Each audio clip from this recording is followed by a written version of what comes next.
আসসালামু আলাইকুম বন্ধুরা, আজকে আমরা যে ম্যাথ করব সেটা হলো জিও হাইড্রোলজি কোর্সের অরিজিন অ্যান্ড অকারেন্স চ্যাপ্টার। তো এই চ্যাপ্টারের ম্যাথগুলো আমরা শুরু করি।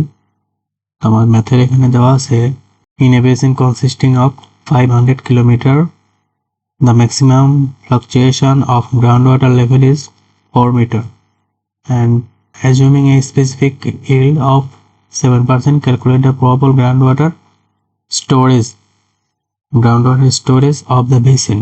তো আমাদের দেওয়া আছে এরিয়া কিলোমিটার স্কোয়ার বা 10⁻³ মিটার স্কোয়ার। এরপরে আমাদের দেওয়া আছে হচ্ছে গ্রাউন্ড ওয়াটার লেভেলের 4 মিটার। তো আমরা এখানে লিখতে পারি, তো আমাদের ∇h এর মান হচ্ছে হলো 4 মিটার অ্যান্ড এখানে দেওয়া আছে স্পেসিফিক ইল্ড 7%।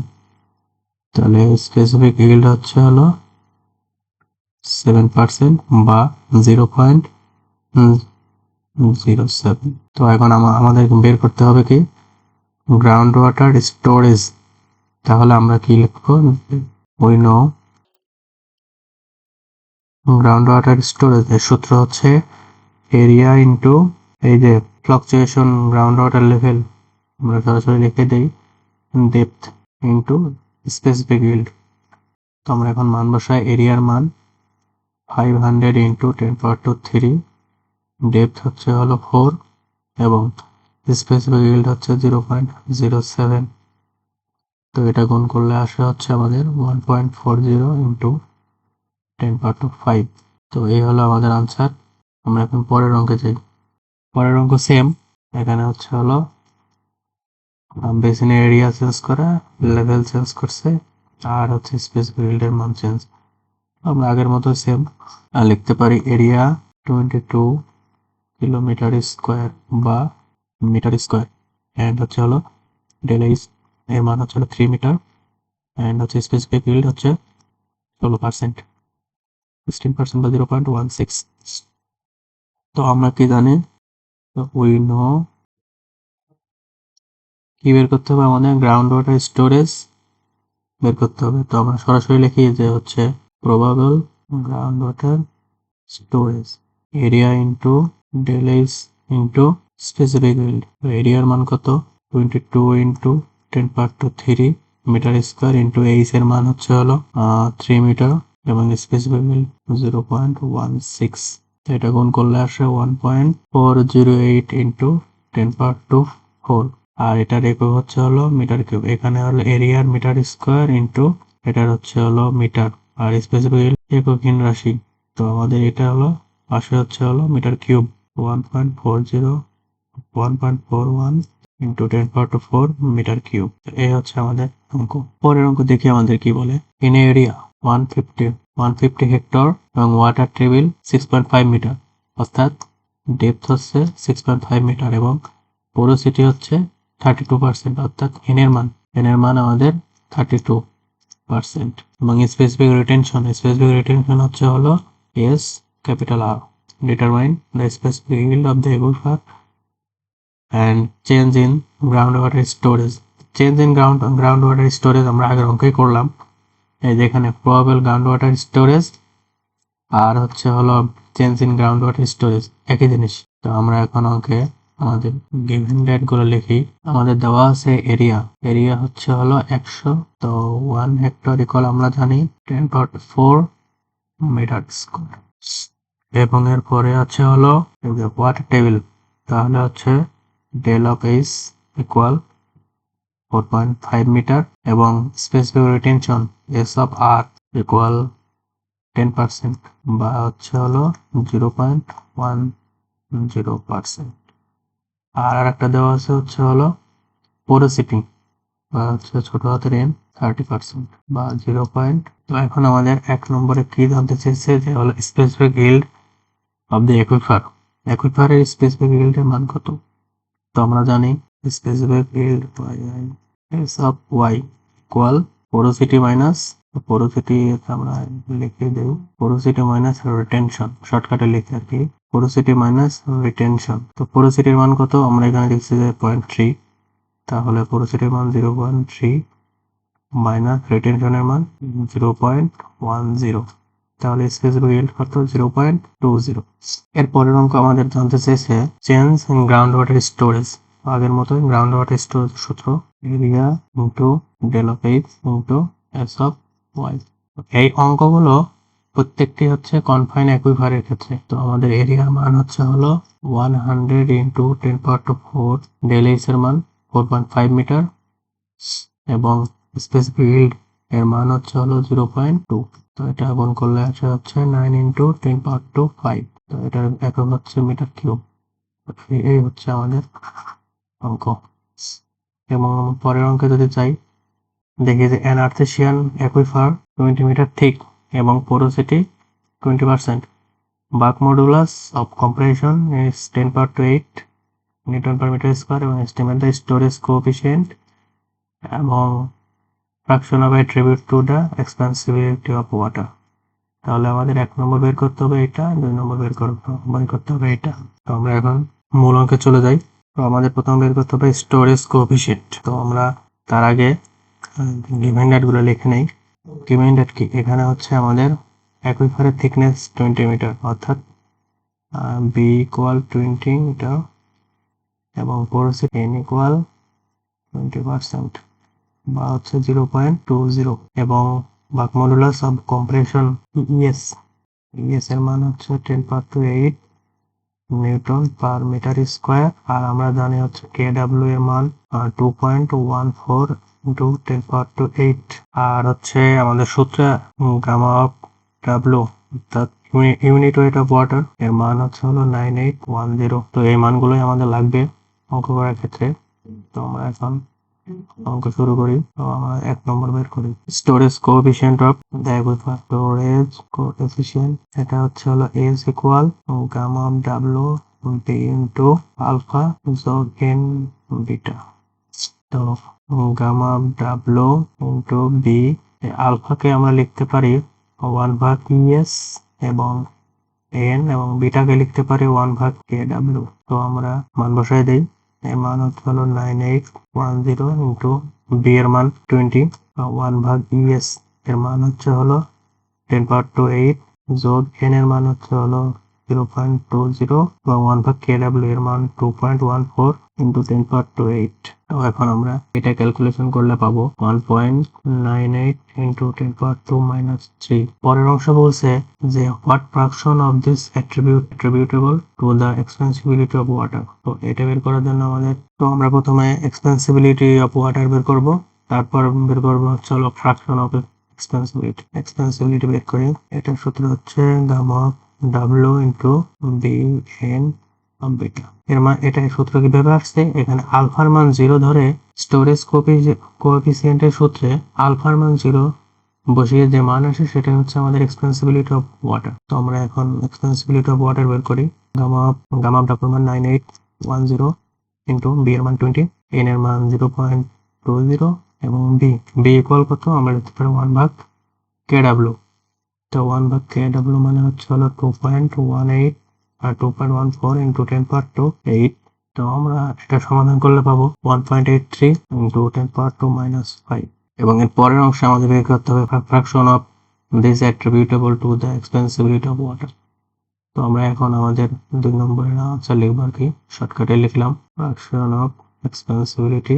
তো এটার সূত্র হচ্ছে আমাদের এক্সপেন্সিবিলিটি ভাগ স্টোরেজ কোএফিসিয়েন্ট। তো আমরা এখন মান বসাই। এক্সপেন্সিবিলিটির মান আমরা পেলাম হচ্ছে 1.83 10⁻⁻5 ভাগ স্টোরেজ কোএফিসিয়েন্টের মান 1.98 10⁻⁻3 1.98 10⁻⁻3। তখন আমরা কি পাবো, এটার ভ্যালু যেটা পাবো সেটা হচ্ছে হলো 9.26 ইন্টু 10⁻⁻3। তো এটাকে আমরা লিখতে পারি 0.92%। তো এটাই হলো আমাদের আনসার। পরের অঙ্কে যাই। পরের অঙ্কে বলা হয়েছে একটু অ্যাকুইফার 100 হেক্টর এরিয়া এবং average thickness 50 metre, determine the volume of water. Volume of water আমাদের বের করতে হবে যদি অ্যাকুইফারটা আনকনফাইন্ড হয় এবং কনফাইন্ড হয়, এবং কনফাইন্ডের ক্ষেত্রে একটু শর্ত বলে দিছে আর হচ্ছে হলো কনফাইন্ডের ক্ষেত্রে শর্ত বলে দিছে। তো আমরা এখন আনসার করার চেষ্টা করি। 1 নম্বর আনকনফাইন্ডের ক্ষেত্রে ভলিউম অফ ওয়াটার বের করবো।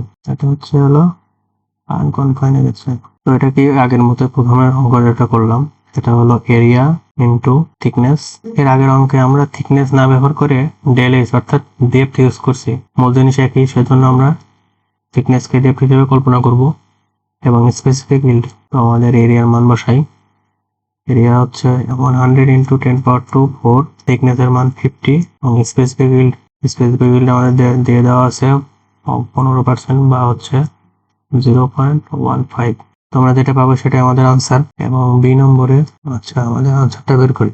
বি নম্বরে আমাদের কি বলা আছে যে হচ্ছে একই ফার যদি কনফাইন হয়, তো আমাদের কনফাইনের ক্ষেত্রে ভলিউম অফ ওয়াটার কনফাইন, এটাও আগের মতোই, কিন্তু কনফাইন আর আনকনফাইনের মধ্যে পার্থক্যটা এখন বুঝতে পারবো আমরা। এরিয়া ইনটু হাইট আর কি, এবং স্টোরেজ কোএফিসিয়েন্ট। তো আমরা এই দুটার মধ্যে পার্থক্য একটু বোঝার চেষ্টা করি। যখন আমাদের ভলিউম অফ ওয়াটার ইন অ্যাকুইফারের কথা বলবে, যদি আনকনফাইন থাকে তখন আমরা গুণ করবো স্পেসিফিক ইল্ড দিয়ে, আর যদি কনফাইন থাকে তাহলে গুণ করবো স্টোরেজ কোএফিসিয়েন্ট দিয়ে। তো আমরা এখানে এরিয়া কত আমাদের 100 ইন্টু 10⁴, হাইটের কত এখানে দেখো, হাইট বলা আছে 30 থেকে 10 মিটারে আসে, তাহলে আমাদের 30 - 10 ইন্টু স্টোরেজ কোএফিসিয়েন্টের মানটা আমাদের দেওয়া আছে 2 ইন্টু 10⁻²-4। আনসারগুলো যেটা আসবে, এর ভ্যালু যেটা আসবে সেটা হলো আনসার। এরপর আমরা দেখব সি নম্বরে আমাদের কি আছে। তো এখানে আমাদের যে জিনিসটা বুঝতে হবে সেটা হলো, তাহলে হচ্ছে 25 metre water table 25 metre above the aquifer bottom. তাহলে অ্যাকুইফারের নিচে ওয়াটার টেবিল 25 মিটার। তাহলে আমরা এখানে জানি যে কনফাইন অ্যাকুইফারের হাইট হচ্ছে, এটা হলো 55 - 25 বা হচ্ছে হলো 30 মিটার। আর হচ্ছে হলো আনকনফাইন অ্যাকুইফার হাইট, এটা হলো আমাদের হচ্ছে 25 মিটার। তো আমরা এখন কি করব, ভলিউম অফ ওয়াটার আলাদা করে বের করতে পারি বা একসাথে বের করতে পারি। তো আমরা এখানে লিখি যে হচ্ছে ভলিউম, এখন আমরা ভলিউম অফ ওয়াটার বের করবো হচ্ছে কনফাইনের ক্ষেত্রে যোগ আনকনফাইন। তো আমরা কনফাইনের ক্ষেত্রে আমরা কি জানি যে এর আগের অঙ্কে দেখছি যে হচ্ছে যদি কনফাইন থাকে তাহলে হচ্ছে স্টোরেজ কোএফিসিয়েন্ট দিয়ে গুণ হয়, আর আনকনফাইন থাকলে স্পেসিফিক ইল্ড দিয়ে গুণ হয়। তো আমরা কনফাইনের ক্ষেত্রে লিখি area into specific yield into কনফাইনের ক্ষেত্রে হাইট কত 30 মিটার, আনকনফাইনের ক্ষেত্রে স্পেসিফিক ইল্ড। তো এখানে কনফাইনের ক্ষেত্রে area into storage coefficient into আমাদের উচ্চতার পার্থক্য, এই যে এটা, মানে কনফাইনের ক্ষেত্রে হচ্ছে হলো 30 মিটার যোগ আনকনফাইনের ক্ষেত্রে এরিয়া ইনটু এই হাইট হচ্ছে হলো 25 ইনটু স্পেসিফিক ইল্ড হচ্ছে হলো, তো আমরা এখন মান বসাই। এখানে এরিয়া যেহেতু কমন নেওয়া যায় তাহলে এরিয়া কমন নেই, ইনটু স্টোরেজ কোএফিসিয়েন্ট আমরা জানি যে হচ্ছে 2 ইন্টু 10⁻⁴ ইন্টু 30 যোগ এখানে 25 ইন্টু স্পেসিফিক ইল্ডের মান দেওয়া আছে হলো 0.15। তো আমরা এখন এরিয়ার মান কত 100 হেক্টর, তাহলে এরিয়া হচ্ছে হলো 100 ইন্টু 10⁻⁴ ইন্টু 2 ইন্টু 10⁻⁴ ইন্টু 30 যোগ 25 ইন্টু 0.15। তো এটা এর মান আসে হচ্ছে হলো 3.756 ইন্টু 10⁻⁶। তো এটাই হচ্ছে আমাদের আনসার। 5 নম্বর অঙ্কে আমরা দেখি এখানে বলছে হচ্ছে একটি অ্যাকুইফারের থিকনেস 30 মিটার এবং স্টোরেজ কোএফিসিয়েন্ট 1.2% আর পোরোসিটি 26%, ইলাস্টিক মডুলাস এটা দেওয়া আছে, আর হচ্ছে আমাদের স্টোরেজ কোএফিসিয়েন্ট বের করতে হবে, আর সাথে হচ্ছে what fraction of this attribute to the expansibility of water এটা বের করতে হবে। তাহলে আমাদের একটু লেখার চেষ্টা করি যে হচ্ছে নম্বর হচ্ছে আমাদের স্টোরেজ কোএফিসিয়েন্ট বের করতে হবে, আর 2 নম্বর বের করতে হবে হচ্ছে হলো এক্সপেন্সিবিলিটি। তো আমরা স্টোরেজ কোএফিসিয়েন্টের ক্ষেত্রে যেটা জানি সেটা হচ্ছে হলো S equal gamma W into B alpha যোগ এন বিটা। তো এখানে গামা ডাব্লু বি এর মান হচ্ছে হলো বি, আলফার মান হচ্ছে 1/ES যোগ এন ভাগ বি এর মান 1/KW। এখন আমরা মান বসাই 9810 ইন্টু বি এর মান হচ্ছে হলো 20 30 আর হচ্ছে 1/ES এর মান দিয়ে দেওয়া আছে ইলাস্টিক মডুলাস 0.26 ইন্টু 10^2 গিগা যেহেতু 10^9 যোগ n এর মান কত 26%, তাহলে 0.26 ভাগ এর মান হচ্ছে হলো ইএস এখানে ভাগ মডুলাস 2.1, তাহলে 2.1 ইন্টু 10^9 এটা সমাধান করলে আসে 1.17 ইন্টু 10^2-3, তো এটাই আমাদের আনসার। এরপরে আসে হচ্ছে ফ্র্যাকশন অফ, তাহলে সরাসরি বের করি ফ্র্যাকশন অফ এক্সপেন্সিবিলিটি। এইটার মান আমরা সরাসরি বের করব সহজ সূত্র দিয়ে। এটা হচ্ছে হলো এখানে একটা বিটা থাকে, তো বিটাকে 1 ভাগ KW দিয়ে লেখা যায় এবং এই পুরাটুকুকে আমরা যদি স্টোরেজ কোএফিসিয়েন্ট দিয়ে ভাগ দেই তাহলে সরাসরি পাবো। তো শর্টকাট সূত্র দিয়ে করি 9810 ইন্টু বি এর মান হচ্ছে 30 ইন্টু পজিটিভ মান 0.26 ভাগ KW এর মান হচ্ছে হলো 2.1 ইন্টু 10^9 ইন্টু এস এর মান 1.17 ইন্টু 10^2-3, স্টোরেজ কোএফিসিয়েন্ট দিয়ে এইটুকু ভাগ দিব। তো এটার মান আসে হচ্ছে 0.03, যদি আমরা শতকরা প্রকাশ করি তাহলে কি আসে 3%। তো এই হলো আমাদের আনসার। পরে দেখি পরের অঙ্কে আছে আমাদের একটা অ্যাসাইনমেন্ট টাইপের, যে হচ্ছে schematic cross section of different types of aquifer, এটা আমাদের আঁকাইতে হবে। তো আমরা একটু চিন্তা করি যে হচ্ছে এই হচ্ছে আমাদের গ্রাউন্ড সারফেস, সবুজ কালার দিয়ে দেখাইলাম, তার সাথে হচ্ছে এর নিচ দিয়ে যদি আমাদের ওয়াটার টেবিল থাকে এবং তার নিচেই থাকে হচ্ছে আমাদের মানে এটুকু হচ্ছে হলো আমাদের ইমপারমিয়েবল সেকশনটুকু।